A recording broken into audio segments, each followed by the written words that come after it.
reaction is in chemical equilibrium because the speed of forward reaction is equal to the speed of backward reaction. Here, let me ask you one important question which I often ask. What is meant by disturbing chemical equilibrium? Well, when we say disturbing chemical equilibrium, it means that we are disturbing or changing the speed of either forward reaction or backward reaction. So remember that whenever I say disturbing the chemical equilibrium, it means that I am disturbing the speed of either side. Now the second question is, how can we disturb the chemical equilibrium? Basically, there are three methods through which we can disturb any chemical equilibrium. Firstly, change the concentration of reactants and products. Secondly, changing the temperature of a system.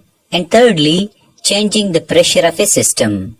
Thus remember that we can disturb the chemical equilibrium by three different ways. Now what is Chatellier's principle in simple words? Well, consider the previous example. Let this reaction is in chemical equilibrium. Now I am interested to disturb the chemical equilibrium. Let's consider that I add one another atom of X and one another atom of Y. So I have changed the concentration of reactants. Now this system will respond to this change of concentration of reactants.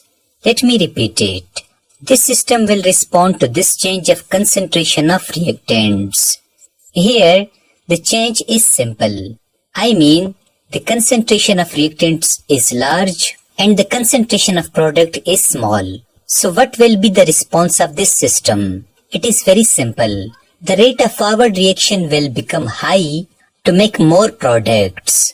Now the rate of forward reaction is higher than the rate of backward reaction, or we say that equilibrium is shifted in forward direction. Lastly, when two molecules are completely formed, the system will restore its chemical equilibrium. I mean, the rate of forward reaction becomes equal to the rate of backward reaction because four atoms react together to form two molecules and two molecules back down to form four atoms. Now listen carefully.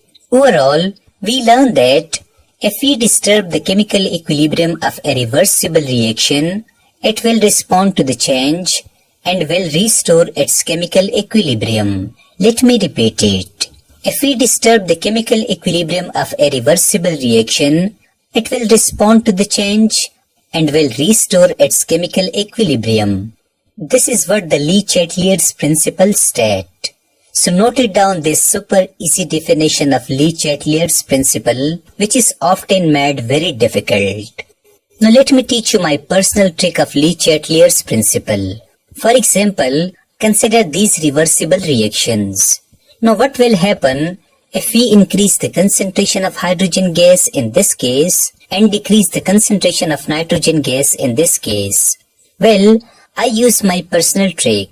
Let X atom and Y atom react together to form XY molecule and XY molecule breaks down to form XY atoms. Now listen carefully. When we increase the concentration of hydrogen gas, it means that we are adding more hydrogen gas.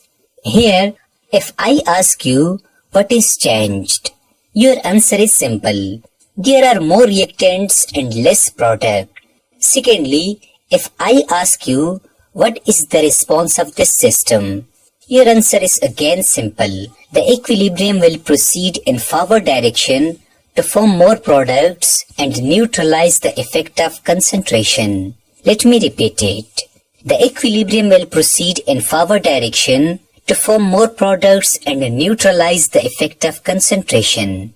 Therefore, remember that if we increase the concentration of the hydrogen gas, equilibrium will shift in forward direction to neutralize the effect and restore chemical equilibrium.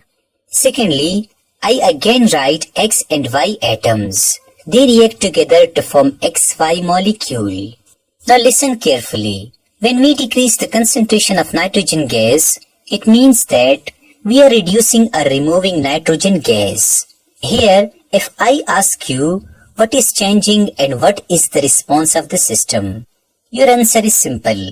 There are more products and less reactants. Secondly, the equilibrium will proceed in backward direction in order to form more reactants and neutralize the effect. Therefore, if we decrease the concentration of nitrogen gas, equilibrium will shift in backward direction to neutralize the effect and restore chemical equilibrium. Thus, using this trick, we can easily calculate the equilibrium shift if concentration is changed. Now let me teach you the effect of changing pressure on chemical equilibrium. Here, remember that changing pressure only affects reversible reactions if reactants and products are in gaseous state. Now consider these reactions. What will happen if we increase the pressure in this case and decrease the pressure in this case? Well, on the left side, there is 1 mole of PCl5, while on the right side, there is 1 mole of PCl3 and 1 mole of chlorine gas. So I write 1 mole of reactants and 2 moles of products. Now here, the trick is that we only consider larger number. We can see that the larger number is 2 mole.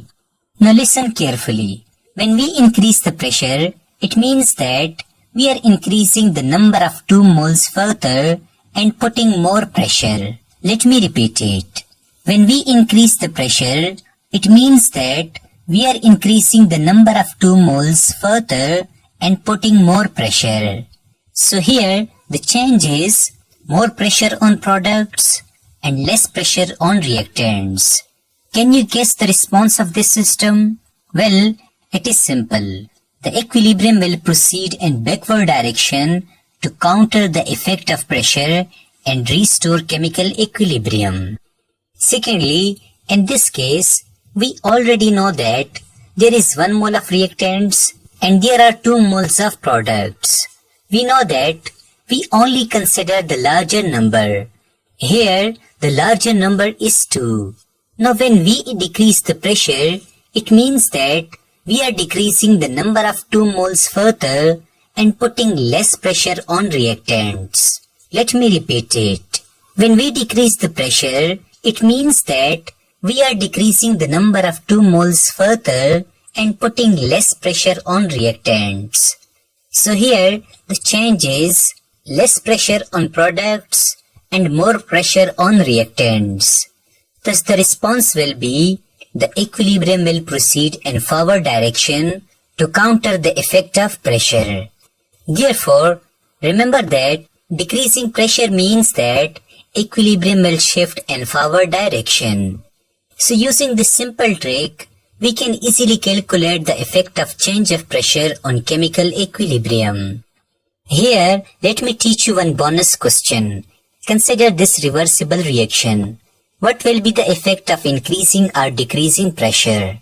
Well, the answer is simple. Increasing or decreasing pressure has no effect on this chemical reaction because the number of moles of reactants is 2 and the number of moles of products is also 2.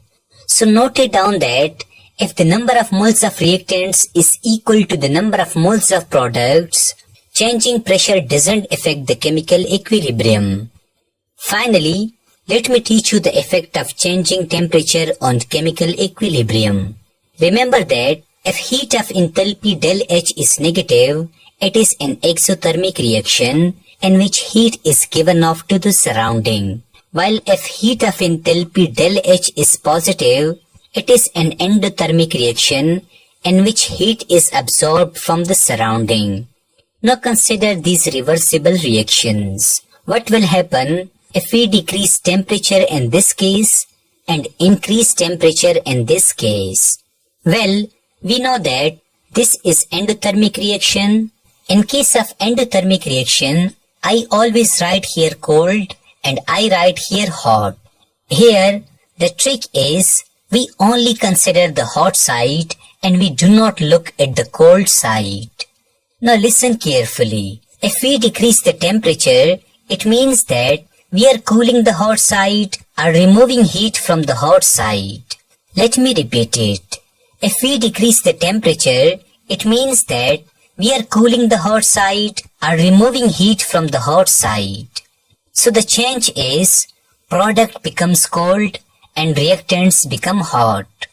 Now the response is equilibrium will proceed in forward direction in order to produce more reactants to counter the effect of temperature. Secondly, in this case, we know that the enthalpy of heat is negative, so it is an exothermic reaction. In case of exothermic reaction, I always write here hot and I write here cold. Now listen carefully. If we increase the temperature, it means that we are adding more heat to the hot side. Let me repeat it. If we increase the temperature, it means that we are adding more heat to the hot side. So the change is reactant becomes hot and products become cold.